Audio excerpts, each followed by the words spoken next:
Selamat pagi anak-anak kelas 7. Bertemu lagi dalam mata pelajaran PKN bersama Bu Natalia.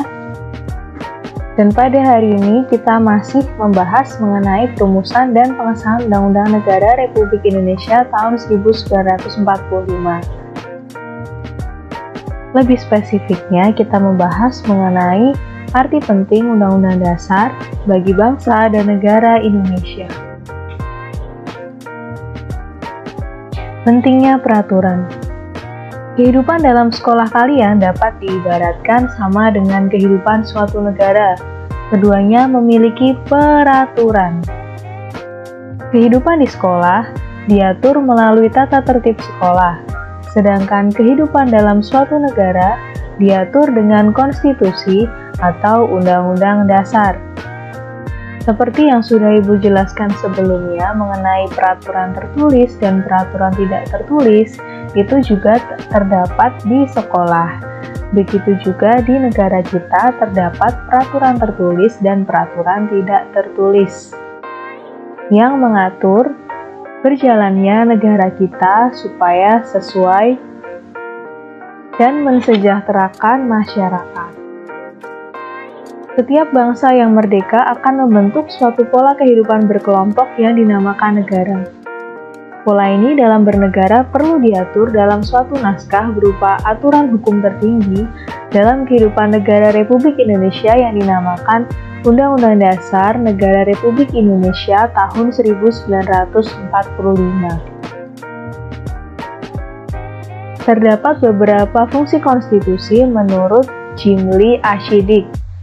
Yang pertama, penentu dan pembahas kekuasaan negara. Kemudian yang kedua, pengatur hubungan kekuasaan antar organ negara. Jadi di dalam negara kita terdapat beberapa organ, layaknya tubuh kita yang memiliki beberapa organ. Antar organ negara itu terhubung oleh konstitusi ini, di mana setiap organ di negara kita memiliki kekuasaan masing-masing. Fungsi yang ketiga yaitu pengatur hubungan kekuasaan antar organ negara dengan warga negara.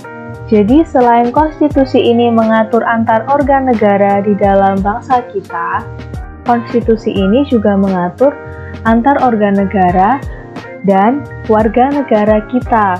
Jadi antara organ-organ di negara kita dengan warga negara itu diatur di dalam konstitusi dan tidak bisa berlaku seenaknya sendiri.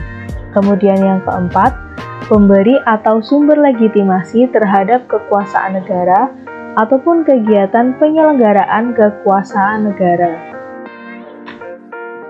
Fungsi yang kelima yaitu penyalur atau pengalih kewenangan dari sumber kekuasaan yang asli atau rakyat kepada organ negara.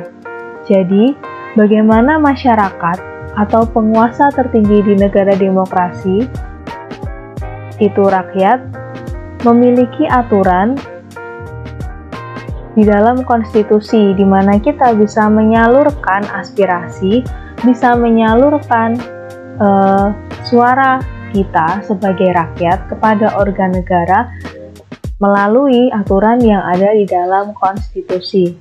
Kemudian yang keenam, simbolik sebagai pemersatu. Yang ketujuh, simbolik sebagai rujukan identitas dan keagungan kebangsaan. Kemudian yang kedelapan, simbolik sebagai pusat upacara.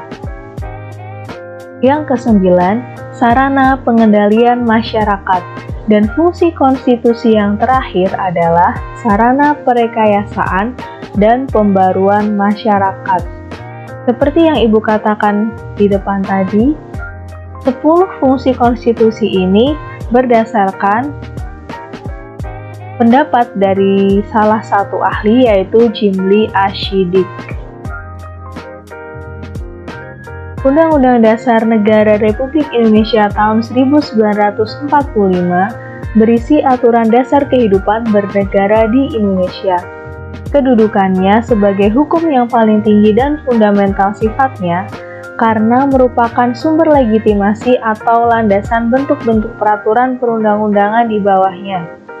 Sesuai dengan prinsip hukum yang berlaku universal, maka semua peraturan perundang-undangan yang berlaku di Indonesia tidak boleh bertentangan dan harus berpedoman pada Undang-Undang Dasar Negara Republik Indonesia tahun 1945.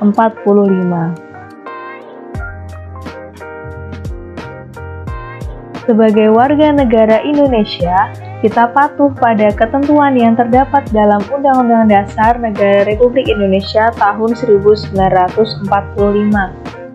Kepatuhan warga negara terhadap Undang-Undang Dasar Negara Republik Indonesia tahun 1945 akan mengarahkan kita pada kehidupan yang tertib dan teratur.